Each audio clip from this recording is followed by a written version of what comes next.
Trump को भारत से बिल्कुल प्यार नहीं है। In fact Trump wants to punish India. ये वीडियो हर उस इंडियन के लिए है जो ट्रम्प के जीतने पर खुशी मना रहे थे, क्योंकि ट्रम्प अब अपने असली रंग दिखाना स्टार्ट कर रहा है, भारत पर अटैक करके।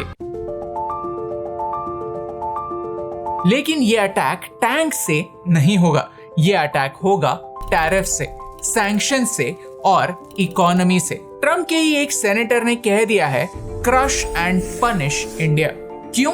क्योंकि हम रशिया से क्रूड ऑयल खरीदते हैं, हमारी रिफाइनरीज उन्हें रिफाइन करती है और फिर हम ग्लोबली उस ऑयल को बेचते हैं। यूरोप इतना इररिलेवेंट बनता जा रहा है कि उनके पास ब्रिक्स के देशों को टारगेट करने के अलावा कोई चारा ही नहीं बचा है, और अब जाकर टारगेट होगी हमारी इकोनॉमी। नेटो के सेक्रेटरी जनरल की बात सुनिए। वो कहते हैं कि अगर आप दिल्ली में रहते हो तो आप पर जल्द ही सेकेंडरी सैंक्शंस आने वाले हैं, और डोनाल्ड ट्रम्प भी सैंक्शंस के जरिए भारत पर दबाव बढ़ाना चाहते हैं। ये तो ऐसा हो गया कि रशिया को यानी चोर को पकड़ा नहीं जा सकता, तो चोर की जगह चोर के पड़ोसी को पकड़ो और उसे ही सूली पर चढ़ा दो। इस वीडियो में हम समझेंगे कि रशिया वॉर कैसे जीत रहा है, ट्रम्प की दुनिया भर में नाक कैसे कट रही है और इसकी बड़ी प्राइस भारत को कैसे चुकानी पड़ सकती है। चलिए समझते हैं आज के इस वीडियो में। ये है हमारी नई series Trump versus the world, जहां हम डोनाल्ड ट्रम्प के दुनिया पर होने वाले इम्पैक्ट को गहराई से देखेंगे, वो भी एक इंडियन पर्सपेक्टिव से।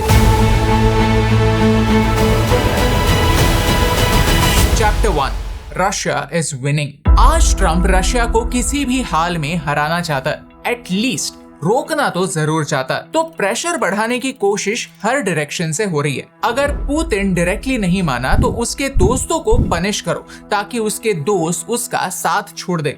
इसलिए अब सेकेंडरी सैंक्शंस की धमकियां भारत, चाइना, ब्राजील तक पहुंच रही है, बेसिकली ब्रिक्स के सारे देशों तक। इस सेनेटर ने प्रपोज किया है कि भारत पर 100% टैरिफ्स लगने चाहिए क्योंकि हम रशियन क्रूड ऑयल खरीदते हैं। लेकिन हिपोक्रेसी देखिए, यही सेम सेनेटर कहते हैं कि यूरोप को एग्जेम्प्ट कर देना चाहिए, वही यूरोप जो रशियन नेचुरल गैस का सबसे बड़ा बायर है। 2022 में जब रशिया ने यूक्रेन पर अटैक किया तो सबको लगा था कि रशिया इज फिनिश्ड। क्यों? क्योंकि रशिया पर वेस्टर्न देशों ने 16,000 सैंक्शंस लगाए।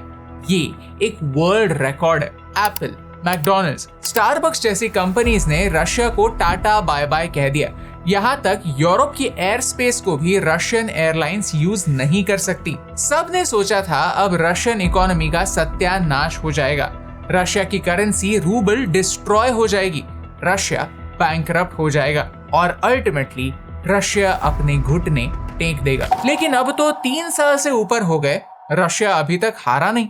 अमेरिका ने रशिया को डॉलर्स यूज करने से रोका है, तो रशिया ने कुछ ऐसा यूज करना स्टार्ट किया जो डॉलर से भी ज्यादा वैल्यूएबल है, और वो है गोल्ड। आपने ऑब्जर्व किया होगा कि पिछले कुछ सालों से गोल्ड के प्राइसेस बहुत ज्यादा बढ़ रहे हैं। उसका रीजन आज आप समझ जाएंगे। ये पढ़िए, Russia is the world second largest gold miner after China. It produced 321.8 metric tons in 2023, और ये प्रोडक्शन हर साल 4% से बढ़ने ही वाला है। इसकी प्रेपरेशन 2013 से ही स्टार्ट हो चुकी थी। 2022 की शुरुआत में ही रशिया ने रूबल को गोल्ड से जोड़ दिया, यानी अब रशिया का रूबल डॉलर से भी ज्यादा स्टेबल बन चुका है, क्योंकि रूबल के लिए गोल्ड स्टैंडर्ड आ चुका है। जब भी कॉन्फ्लिक्ट शुरू होता है, गोल्ड सबसे सेफ इन्वेस्टमेंट बन जाता है। ये लॉजिक सिर्फ इंडियन हाउसवाइफ्स को ही नहीं, पुतिन को भी मालूम है। रिजल्ट, रशिया की इकोनॉमी 2023 में ही 3.6% से ग्रो हुई।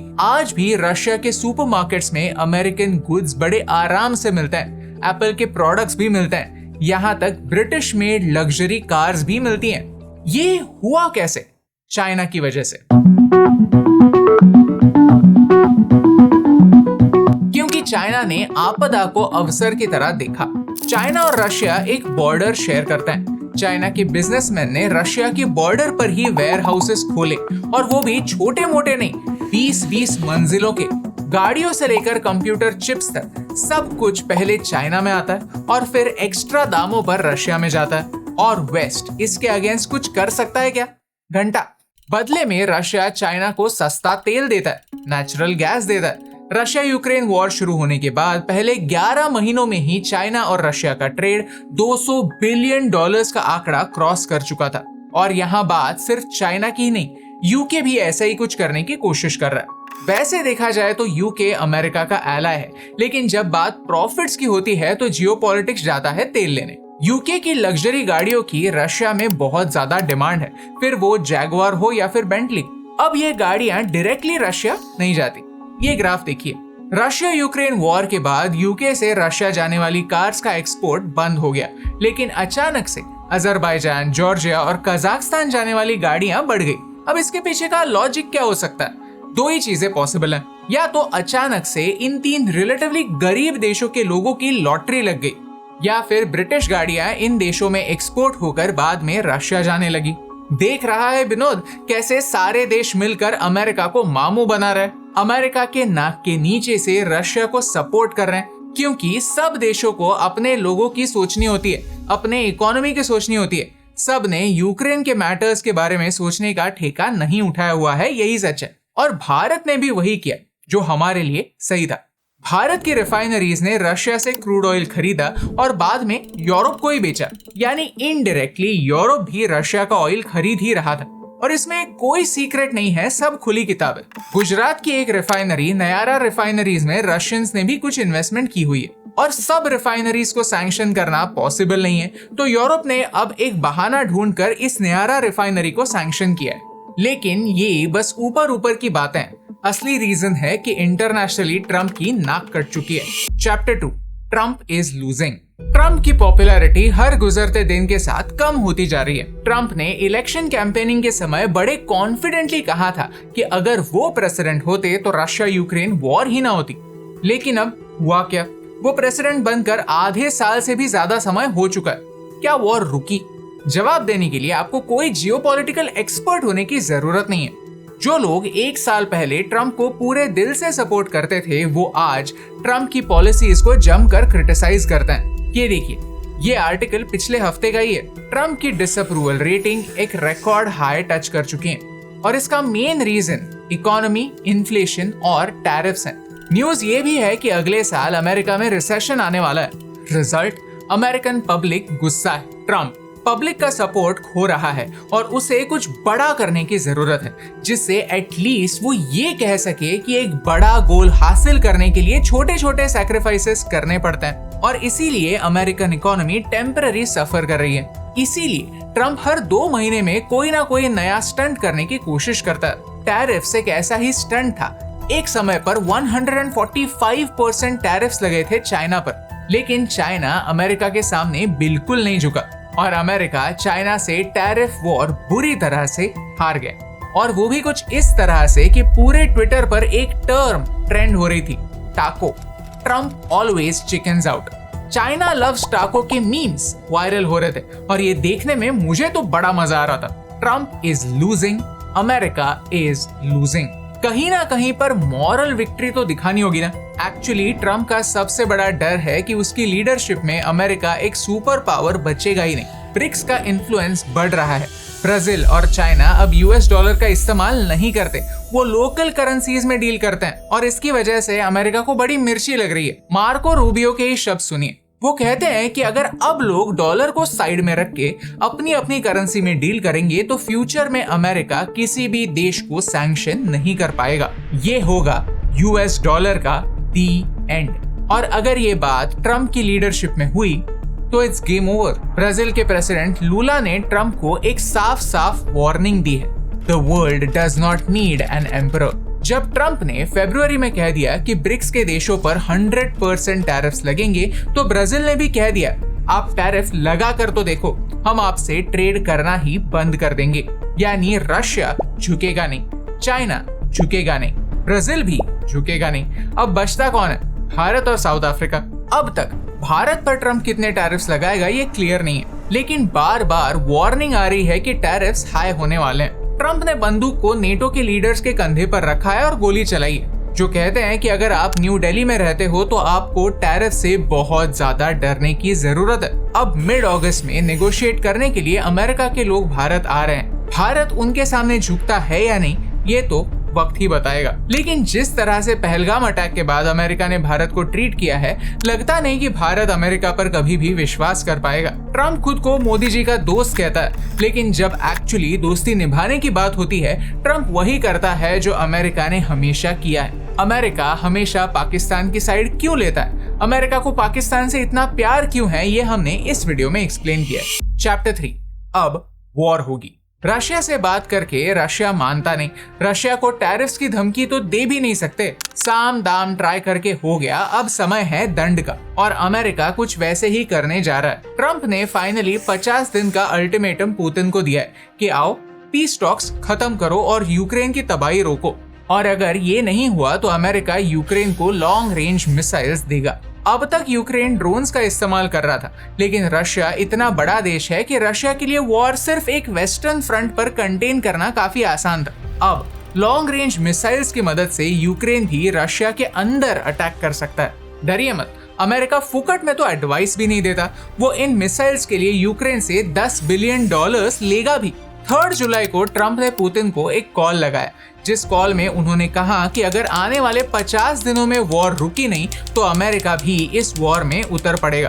पुतिन ने पहले ही वार्न किया है कि अगर कोई भी देश यूक्रेन को लॉन्ग रेंज मिसाइल्स प्रोवाइड करता है तो ये एक क्लियर एक्ट ऑफ वॉर होगा और रशिया उस देश के अगेंस्ट भी जंग छेड़ देगा।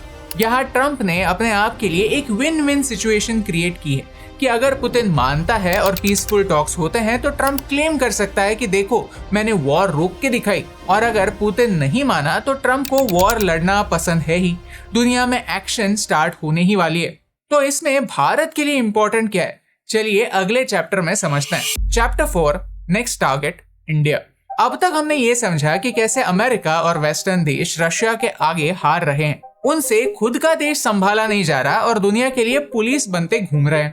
उनकी बात चाइना, रशिया, ब्राजील सुनते हैं नहीं, और यूरोप के देशों के अगेंस्ट वो कुछ बोलते हैं ही नहीं। तो कोई ना कोई सॉफ्ट टारगेट ढूंढना है, इसीलिए इंडिया को टारगेट किया जा रहा है ताकि ऐसा लगे कि देखो हमने रशिया के पार्टनर्स को पनिश किया। नेटो कहता है कि किसी को भी रशिया से ट्रेड नहीं करना चाहिए क्योंकि रशिया से ट्रेड करने से उन पर इकोनॉमिक प्रेशर बढ़ता नहीं और फिर वो यूक्रेन पर अटैक करना बंद करते हैं नहीं।